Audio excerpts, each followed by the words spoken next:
Hola muchachos, buen día, espero estén muy bien. Vamos a continuar con la siguiente parte de nuestro temario. A todos les fue, a la mayoría, le fue bastante bien en el examen, una felicitación. Y pues bueno, solamente continuar, recordando que vamos a ver ahora este aspecto que es la patología del sistema nervioso. Yo les comentaba cuando analizamos el temario al inicio del semestre, que yo les voy a dar como una introducción, es justamente lo que estoy haciendo, y les voy a explicar una de las patologías, que es la que vamos a ver el día de hoy, por medio de otros videos que van a ver ustedes también. Eh, la clase pues es precisamente el inicio de la siguiente unidad y es donde comenzamos a hablar de la patología del sistema nervioso.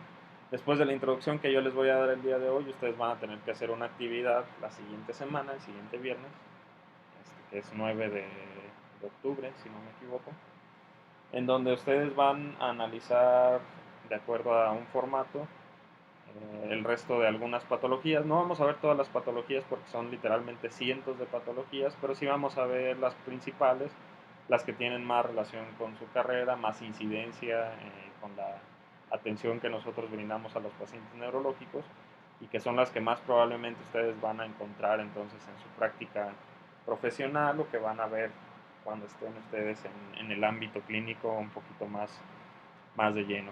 Para esto, pues, comentarles lo siguiente, las enfermedades neurológicas o la patología neurológica tiene una clasificación, tiene muchas formas de clasificarse, pero hay una clasificación más aceptada por el tipo de origen de la patología neurológica y vamos a tener que tenemos toda esta lista que es la forma en la que vamos a poder clasificar o encontrar algunas de estas patologías. Tenemos en primer lugar pues, las enfermedades inflamatorias, las patologías del sistema nervioso central que son inflamatorias, como la meningitis o la encefalitis, que tienen origen en su mayoría virales o bacterianos, y en los que se afectan algunas funciones del sistema nervioso central.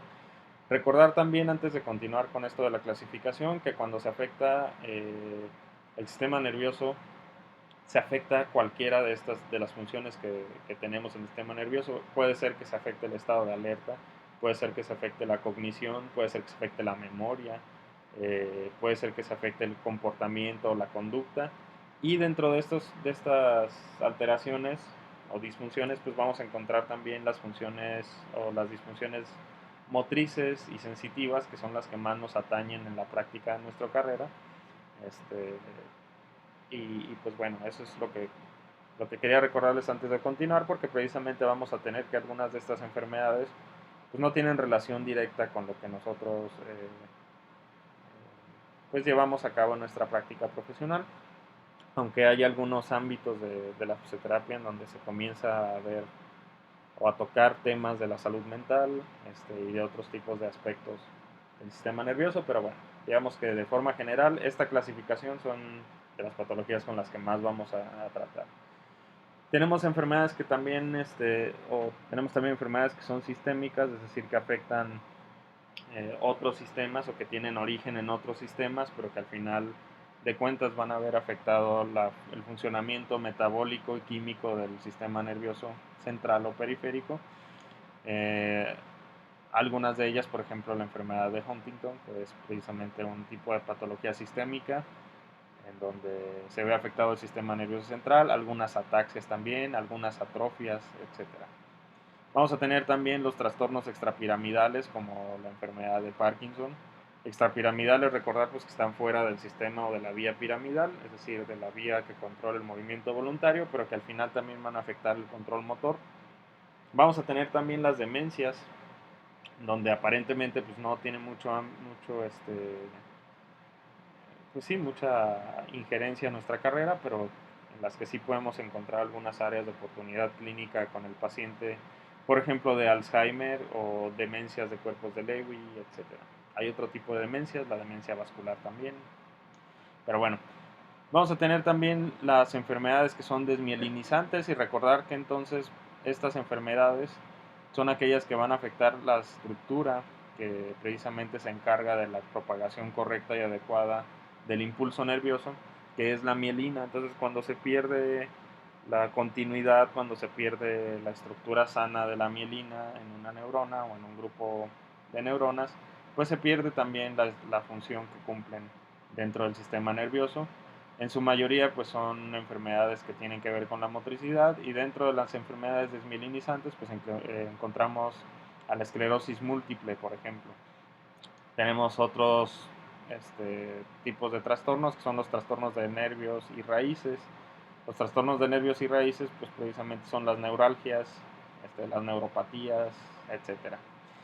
Ah, por mencionar algo y por dar algún ejemplo, todos hemos tenido contacto con la parálisis facial en algún familiar o paciente. Pues bueno, ese es un trastorno de nervios o de raíces nerviosas, específicamente pues de nervios de los pares craneales, de este par craneal que es el nervio facial.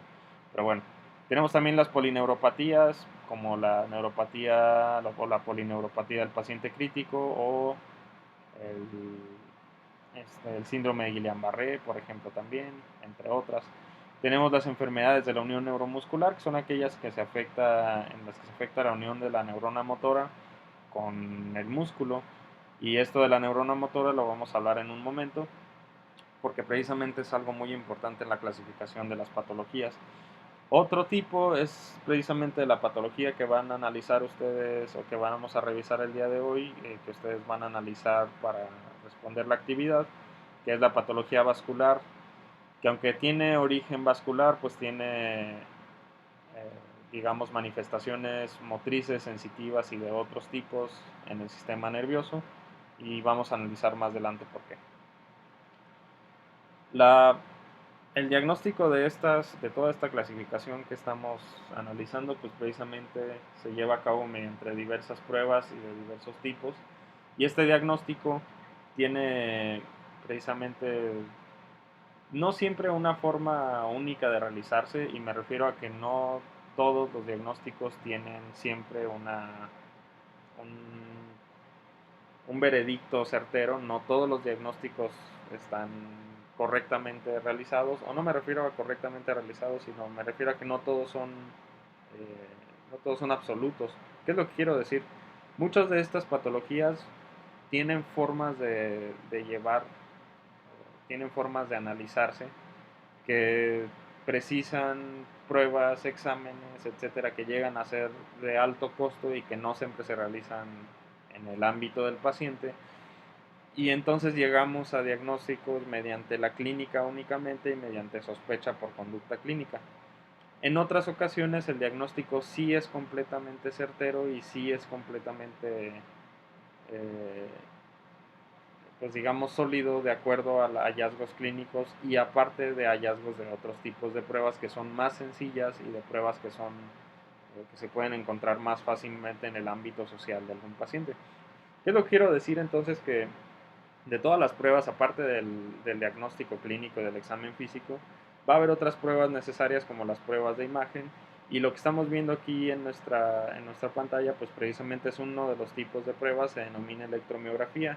En la electromiografía se encuentran trazos, ya sea normales, como es lo que estamos viendo en la pantalla, y este trazo normal es un trazo de actividad involuntaria o de actividad espontánea en el sistema muscular. Versus pues lo que podemos encontrar en las neuropatías, que son trazos diversos, son trazos de movilidad involuntaria, son trazos como de fasciculaciones, y en la miopatía pues que son trazos de actividad bastante pequeña en relación con, en relación con el funcionamiento normal de la actividad eléctrica en el músculo. Como les mencionaba, cuando nosotros tenemos, esto es un tipo de movilidad involuntaria, cuando nosotros realizamos la contracción voluntaria propiamente, se puede encontrar otro tipo de trazo, un trazo que va más o menos así. Bueno, mi cursor no se está moviendo rápidamente, pero es un trazo que es mucho más amplio, mucho más amplio en ambos ejes, tanto en el eje horizontal como en el eje vertical, y que precisamente nos va a indicar que nuestra función muscular o neuromuscular es normal. Cuando el trazo tiene este tipo, pues podemos saber que es una alteración de de los nervios motores, y cuando tiene este tipo de trazo, pues podemos saber que el origen es neuromuscular o de la musculatura, ¿sí? Esas son las famosas miopatías. Ahora, Respecto a lo que les platicaba de la clasificación, en esta clasificación de la patología motora, o de la patología nerviosa, perdón, algunas de estas enfermedades que van dentro de estas clasificaciones van a tener origen precisamente de diversos tipos, pero con manifestaciones motrices. Algunas, no todas. Por ejemplo, las demencias no tienen, en su mayoría, manifestaciones motrices. Las patologías desmielinizantes sí, ¿no? Las enfermedades sistémicas, algunas tienen manifestaciones motrices, otras no. Entonces, en su mayoría sí las tienen. Las enfermedades inflamatorias igual, etcétera. Entonces, ¿qué es lo que quiero que quede claro? Que cuando nosotros hablamos de patologías del sistema nervioso que tienen afección motriz, sobre todo en la motricidad voluntaria, se va a afectar a esta estructura que nosotros conocemos como neurona motora, ya sea superior o inferior, ¿sí? Entonces son dos conceptos que quiero que queden bien claros en esta clase. Son los conceptos de neurona motora superior y el concepto de neurona motora inferior. La neurona motora superior van a ser en las áreas 4 y 6 de Brodmann, que es precisamente la corteza motora primaria, y es un grupo de neuronas o es una neurona. Cuando decimos una neurona no me refiero a que está formado solamente por una neurona, sino que precisamente lo podemos estudiar de esa forma, tomando una de las neuronas del grupo que se va a originar en esta región de la corteza cerebral y va a llegar hasta la médula espinal, ¿no? A esta vía se le conoce como vía piramidal y es la que controla el movimiento voluntario. Y después se va a comunicar en el asta anterior de la médula espinal con otra metaneurona que es la neurona motora inferior o la segunda motoneurona. La neurona motora inferior precisamente va a comunicarse desde el asta anterior de la médula espinal hasta el músculo efector o hasta el músculo que va a realizar la actividad que fue ordenada en la corteza motora primaria. ¿Qué es lo que quiero que quede claro respecto a esto? Que esta es una forma de clasificar precisamente las patologías del sistema nervioso que tienen que ver con la motricidad. No es esta clasificación. Esta clasificación puede incluir afecciones en en alguna parte de toda esta lista puede incluir afecciones de la neurona motora superior, por ejemplo en las vasculares, donde se afectan la neurona motora superior, o en otras donde se afecta la neurona motora inferior, como en las polineuropatías o en algunas desmielinizantes, porque las desmielinizantes, por mencionar un ejemplo, puede tener ambas afecciones, puede afectar la neurona motora inferior o la neurona motora superior. Y puede haber otras partes de esta clasificación, como las demencias, donde no se afecte ni una ni otra, o como los trastornos extrapiramidales, donde no se afecte ni una ni otra, ¿sí? Entonces, cuando hablamos de neurona motora superior e inferior, es una forma de clasificar las patologías. Para empezar, esta clasificación pues es eh, propiamente anatómica estructural, donde encontramos pues precisamente la vía piramidal y después la comunicación periférica hacia el músculo. Pero precisamente así también se clasifican las patologías que tienen afección motriz, ¿sale? Neurona motora superior entonces nace en la corteza y llega hasta la médula, o primera motoneurona, y la segunda motoneurona o neurona motora inferior que va desde el asta anterior de la médula espinal hacia el músculo efector, ¿sale?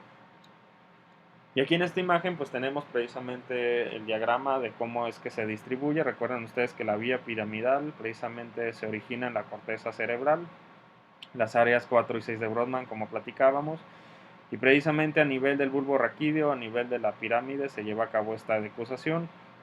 Podríamos imaginar entonces nosotros este hemisferio y podemos imaginar nosotros esto como un hemicuerpo, ¿no? Recuerden que esta es una decusación que se realiza, por lo tanto, un hemisferio controla el hemicuerpo contralateral. Solamente algunas fibras no decusan y siguen hacia el mismo hemicuerpo, es decir, del mismo lado del hemisferio donde nacen, pero son muy pocas en porcentaje. Entonces, esto que vemos como diagrama es la neurona motora superior, comunicándose en esta región de la médula espinal, en el asta anterior, con la neurona motora inferior, que va a inervar el músculo esquelético o el músculo voluntario. Ahora, estructuralmente, esta división que estamos viendo aquí, nosotros podemos denominar que todas estas estructuras Corteza cerebral, bulbo raquídeo, médula espinal, etcétera, son el sistema nervioso central. Esta estructura entonces es el sistema nervioso periférico. ¿Por qué entonces no lo denominamos patología del sistema nervioso central o patología del sistema nervioso periférico? Pues bueno, sí existe esta clasificación, pero es muy generalizada y no habla solamente de motricidad, sino que puede hablar de otros aspectos, ¿no? La lista de patologías o de clasificaciones que estábamos viendo en la diapositiva anterior, pues precisamente la podríamos dividir en dos grandes rubros, que serían la patología del sistema nervioso central y la patología del sistema nervioso periférico, y otra en la que se afectarían ambas. Y podríamos ir metiendo ahí las clasificaciones en una o en la otra o en la tercera, y dentro de esas clasificaciones pues ya poner el montón de enfermedades, ¿no? Pero ¿por qué no lo denominamos así, específicamente hablando de las que afectan a la motricidad? Pues porque solamente estamos hablando de las neuronas que tienen relación con la motricidad voluntaria, ¿sí?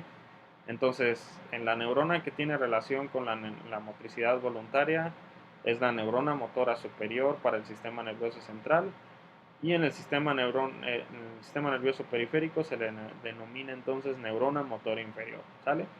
¿Cuáles van a ser los cuadros que van a caracterizar a una o a la otra? Pues bueno, la neurona motora superior vamos a encontrar este cuadro que es parálisis espástica, es una debilidad o es una imposibilidad de realizar la motricidad voluntaria de tipo espástico, es decir, vamos a encontrar espasticidad, lo que ya vimos en clases pasadas, el aumento patológico del tono, y esta espasticidad pues precisamente se va a ver marcada o se va a ver o se va a encontrar en el paciente de la misma forma que lo hemos analizado en clases. Recordar entonces que también cuando tenemos espasticidad vamos a tener este otro cuadro que se denomina hiperreflexia. La hiperreflexia es el aumento de la reactividad de los reflejos osteotendinosos, precisamente encontrado en la espasticidad. Y vamos a encontrar también este otro signo, que es el signo de Babinski positivo, que se encuentra en la estimulación plantar de la planta del pie, y en el que, contrario al reflejo normal, que consiste en flexionar los dedos, en Babinski se va a realizar una extensión del primer dedo y un abaniqueo del resto de los dedos, y es siempre patológico. Babinski siempre es patológico y siempre es signo de afección en la vía piramidal, ¿sale? Siempre.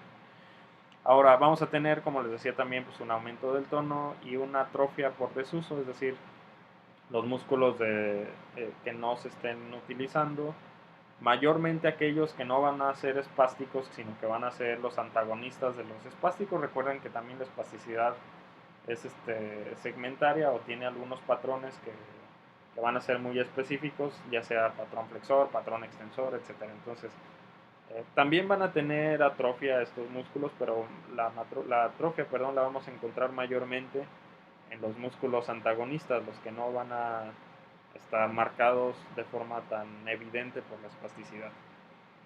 Contrario a esto, vamos a tener otro tipo de cuadros cuando la afección es en la neurona motora inferior, donde la parálisis, es decir, la debilidad, la falta de actividad, va a ser de tipo flácida, es decir, disminución del tono muscular, al que podemos denominar también hipotonía, es una parálisis hipotónica. ¿Qué ocurre en la hipotonía? Pues que los reflejos osteotendinosos están disminuidos o están abolidos por completo, y a este cuadro le vamos a denominar arreflexia, perdón, y en el que vamos a encontrar también este tipo de cuadros que son las fasciculaciones, que son movimientos ligeros, repentinos, involuntarios de algunas fibras de ciertos músculos o de ciertos grupos musculares. Vamos a encontrar, como les decía, la disminución del tono muscular, y generalizado, muy marcado en las áreas que se hayan visto afectadas por la neurona motora inferior, pues vamos a encontrar atrofia bastante severa, ¿no?, de esta musculatura. Entonces, esta es la forma principal de clasificar la patología de la neurona motora superior versus la neurona motora inferior. Recordar que la neurona motora superior o la inferior se puede afectar en algunas de las patologías clasificadas anteriormente y en otras no, o en ocasiones se pueden afectar ambas, ¿sale? ¿Qué es la actividad que vamos a realizar? Pues bueno, pongan mucha atención en lo que les voy a mencionar. Antes de las 4 de la tarde del día de hoy, ustedes tienen que haber visto ya tanto este video como los videos del evento vascular cerebral que les voy a poner en la liga. Y van a responder a las siguientes preguntas. ¿Qué clasificación de patología neurológica o cuál es la clasificación de patología neurológica en la que entra el EBC? ¿Dónde lo clasificarían, no? Van a responder también cómo podemos clasificar o dividir el EBC, cuántas formas hay de clasificarlo o dividirlo. Y van a responder también qué determina la sintomatología del EBC. Lo pueden realizar en su libreta, pueden escribir y tomar una foto o pueden responder directamente escribiendo sus respuestas en Teams antes de las 4 de la tarde del día de hoy. Recuerden ver el resto de los videos que les voy a pasar, que son los videos del evento vascular cerebral y es la primera patología con la que vamos a iniciar esta unidad, ¿sale? Entonces, dejo la grabación hasta aquí. Cualquier cosa, pues recuerden que sus dudas las podemos resolver a través de Teams.